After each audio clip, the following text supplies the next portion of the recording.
Imagine buying your house with a flower. Not even one, but just a single bulb. That actually happened. In Holland, in the 1630s, people handed over entire homes for a single tulip. Tulips arrived from the Ottoman Empire in the late 1500s. The Dutch were newly rich from trade, and tulips became a status symbol. Some tulips would suddenly bloom with wild streaks of a second color running through the petals, instead of just one solid shade. Growers called this breaking. Nobody could predict which bulb would do it or when. That mystery made the rare ones priceless. By 1637, one bulb of the most famous kind, the Semper Augustus, was valued at around 10,000 guilders, enough to buy one of the grandest houses on Amsterdam's best canal. For a plant that hadn't even flowered yet, people stopped trading actual tulips and started trading paper contracts, promises to buy a bulb before it bloomed. Then, in February of 1637, at a routine auction in Haarlem, buyers simply stopped showing up.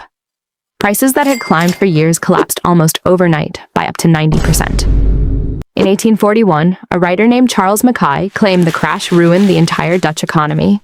He wrote about weavers walking away from their looms to speculate on bulbs, and families losing everything when the market collapsed.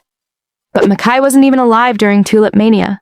He wrote almost 200 years later, based on satirical pamphlets mocking speculators, not reporting facts.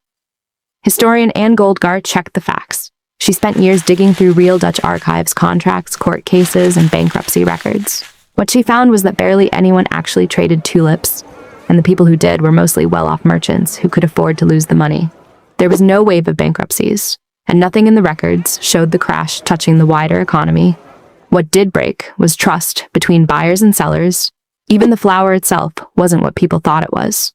Nobody knew what caused those streaks of color, not until 1928, when researcher Dorothy Cayley proved it was a virus spread by aphids, quietly weakening the bulb every time it bloomed.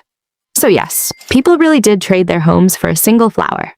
But the disaster that supposedly followed was mostly fiction, written 2 centuries later by a man who was never there, based on jokes nobody meant as fact. So, next time you see a nice house on the side of the road, picture this. At some point in 1637, a single tulip bulb could have bought it.